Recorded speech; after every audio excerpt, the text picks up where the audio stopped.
Welcome to another Kansas City Chiefs news video.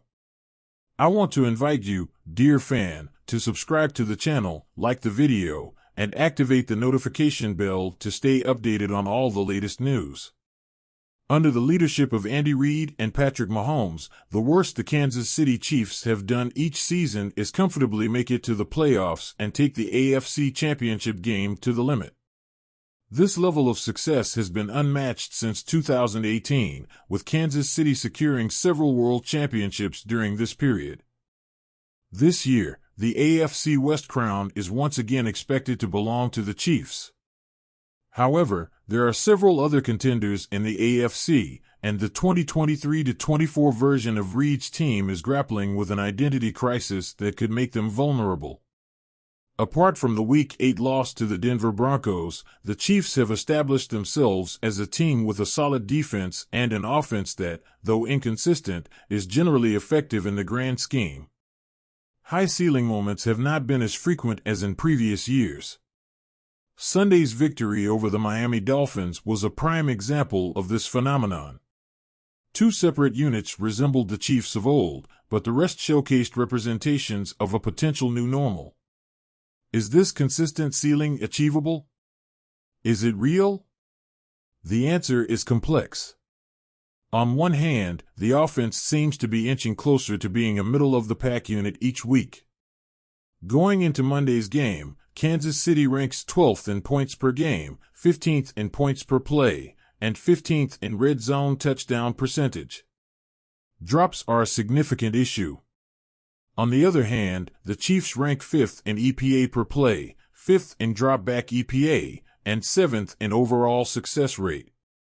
Where they truly stand as an offense? Probably somewhere in the middle, a fringe top 10 group. Is that good enough to win a championship with a top-tier defense? Can this floor be recovered for the season? Certainly, although it significantly reduces the margin of error. How can Kansas City reach its ceiling? The answer doesn't consist of just one thing. Firstly, the wide receiver play needs to improve. There can't be constant drops or communication breakdowns. I don't want to single them out, but Sky Moore can't follow a strange path that leads to an incompletion, as happened on Sunday. Timing needs to improve in all aspects, and Mahomes is part of that solution. He played a hesitant kind of football in 2023, arguably the most reserved he has been as a professional. Play calls and game schemes should also be taken into account. Situationally, the Chiefs have put themselves in difficult positions by calling secondary and long runs or reckless plays on short yardage downs. Reid and offensive coordinator Matt Nagy's use of personnel, holding back rookie Rashee Rice a bit and almost completely eliminating Kadarius Toney from the game plan, for example, has been far from perfect. From a technical standpoint, the Chiefs are not at their best. Last but not least, the offensive line play is not where it should be. In passing plays, Donovan Smith and Jawan Taylor are on thin ice. Kansas City's line was repeatedly beaten on stunts in Week 9. The Chiefs are not blocking at full capacity in the running game this year, currently ranking 21st in rush EPA, despite Isaiah Pacheco having a solid individual year. At the start of the year, the top 5 were considered potentially the best of Mahomes' career. That wasn't the case. As you can see, there doesn't seem to be a comprehensive solution that the Chiefs can implement during the bye week. Improvement and reaching the ceiling will require incremental improvements at all levels.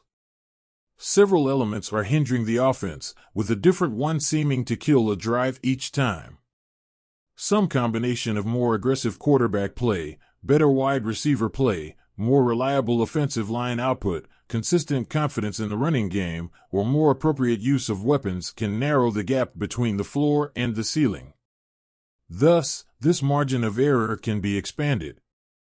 Reid's incredible ability to make the most of his bye weeks is well known.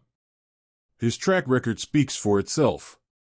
If anyone can get the offense back on track, it's someone with 2 weeks between games. It's someone with an offensive mind in the Hall of Fame and two offensive pieces, Mahomes and Travis Kelce, who are also in the same boat. With the Philadelphia Eagles awaiting a rematch of Super Bowl 57 on November 20th, it's a perfect opportunity for the Chiefs to show they can regain the edge they used to have. Of course, maybe they simply don't have that extra gear consistently. Perhaps there's no more left in the tank, and the Chiefs are just an average team this season. Until Kansas City is surpassed by a team other than Denver, this seems to be a team capable of holding its own against perceived opponents, Dolphins and Detroit Lions this year. Being in the mix while having the Mahomes-Kelce trio in the playoffs is not a terrible position to be in. That said, this would be the first time in a long time that the Chiefs would simply be in the mix. For years, they were a powerhouse. People used to have a lot of confidence in picking them to handle business against the best of the best. Could Reid and company now be just a great team instead of an infallible elite? Certainly, and that formula can still win a ring, but it allows everyone on the same level to smell blood in the water. The Chiefs have shown the football world what they can be. Now, it falls on them to rise to what many believe they can't be. Now we want to hear your opinion, so leave it down in the comments what you're thinking, dear Chiefs fan. Don't forget to like the video, subscribe to the channel, and activate the notification bell so you don't miss any updates.